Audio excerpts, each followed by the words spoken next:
Amerika Serikat dan China mengumumkan telah mencapai kerangka kesepakatan untuk mengalihkan kepemilikan aplikasi video pendek TikTok kepada investor di Amerika.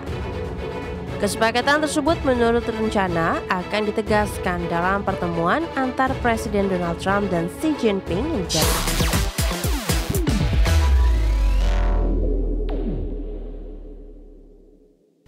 Amerika Serikat dan China telah menyepakati kerangka divestasi TikTok kepada investor strategis di Amerika Serikat.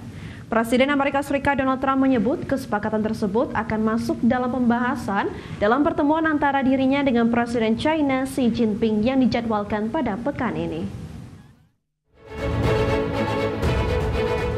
Amerika Serikat dan China mengumumkan telah mencapai kerangka kesepakatan untuk mengalihkan kepemilikan aplikasi video pendek TikTok kepada investor di Amerika. Kesepakatan tersebut menurut rencana akan ditegaskan dalam pertemuan antar Presiden Donald Trump dan Xi Jinping yang dijadwalkan pada Jumat pekan ini. Menteri Keuangan Amerika Serikat Scott Bessent usai pertemuan dengan negosiator dagang China di Madrid, Spanyol menyebut tenggat waktu divestasi TikTok pada 17 September besok sedikit banyak akan berdampak pada operasional TikTok.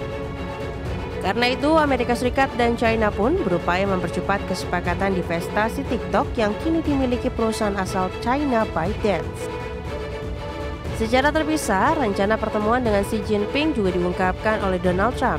Ia menyebut kesepakatan divestasi TikTok merupakan hal yang penting bagi kedua negara. Well, we haven't decided that, but it looks to me, and I'm speaking to President Xi on Friday for confirmation of that, and, frankly, more importantly, a big deal. TikTok sendiri saat ini memiliki 170 juta lebih pengguna di Amerika Serikat dan kesepakatan divestasi akan menjadi sebuah terobosan yang penting bagi China dan Amerika Serikat yang telah merencanakan divestasi sejak lama.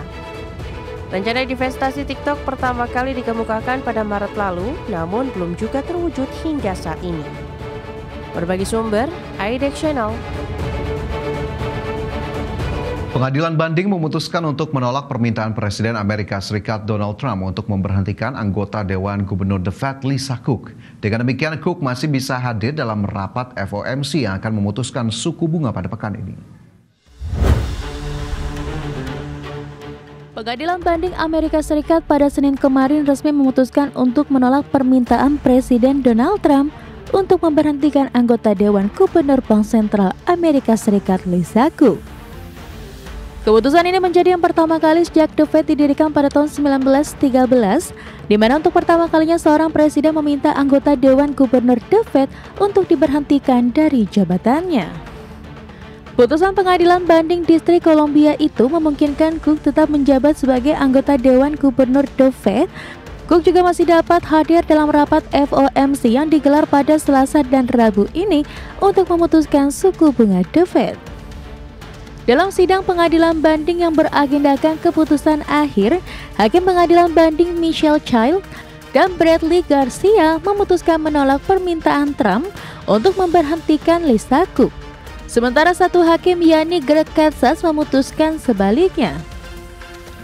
Namun sejumlah pihak menyebut Trump tidak akan langsung menerima keputusan 2-1 ini dan akan melanjutkan polemik pemecatan Lisa Cook ini dengan meminta keputusan dari Mahkamah Agung.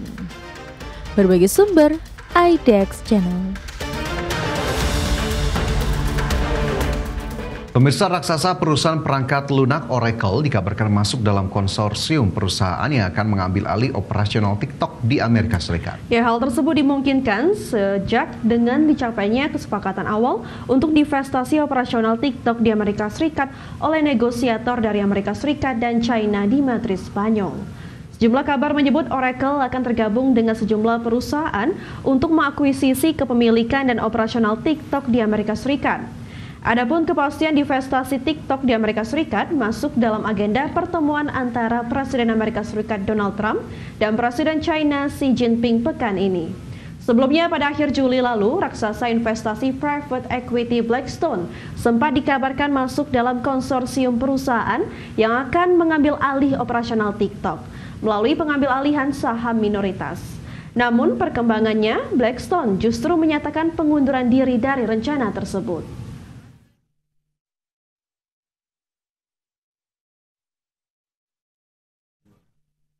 Kembali di Prime Market Highlight pemirsa, kita beralih ke informasi mancanegara.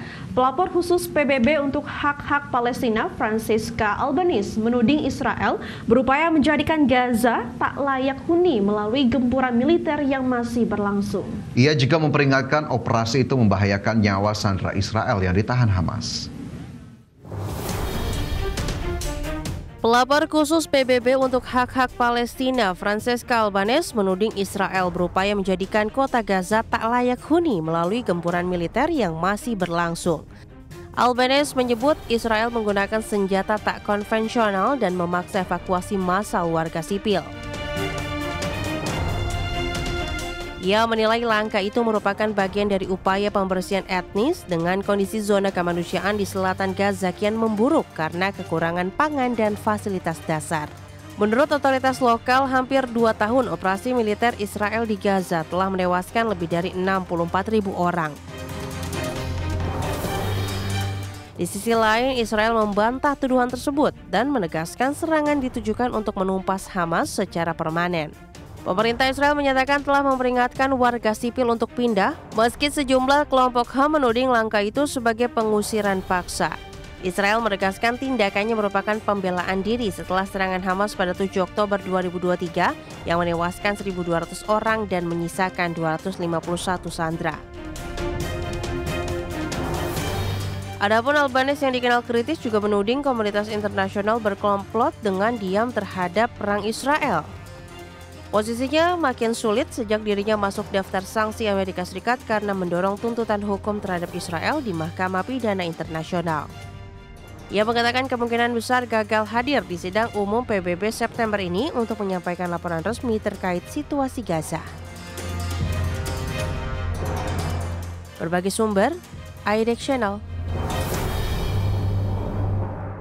Presiden Amerika Serikat Donald Trump menyebut Israel tidak akan kembali menyerang Qatar. Namun, Perdana Menteri Israel Benjamin Netanyahu justru enggan memastikan Israel tak akan kembali menyerang Qatar.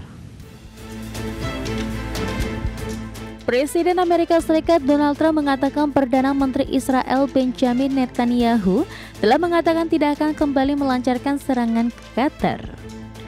Trump menyatakan hal tersebut saat ditanya wartawan terkait serangan Israel ke ibu kota Qatar, Doha, pada Selasa pekan lalu. Dalam serangan tersebut, Israel mengaku menargetkan sejumlah tokoh penting kelompok Hamas, dan meski menyatakan Israel tidak akan menyerang Qatar, namun Trump menyebut sekutunya itu masih akan berupaya menargetkan para pemimpin Hamas dimanapun berada. Trump juga menyangkal sejumlah kabar yang menyebut bahwa Netanyahu telah memberitahu dirinya sebelum menyerang Qatar. Trump mengaku baru mengetahui serangan tersebut usai rudal Israel diluncurkan ke Qatar sehingga tak mampu menghentikan serangan Israel ke Qatar. Namun di sisi lain, Benjamin Netanyahu pada saat bersamaan justru enggan memastikan Israel tak akan kembali menyerang Qatar. Pernyataan tersebut disampaikan Netanyahu dalam pertemuannya dengan Menteri Luar Negeri Amerika Serikat Marco Rubio di Yerusalem. Berbagai sumber, IDX Channel.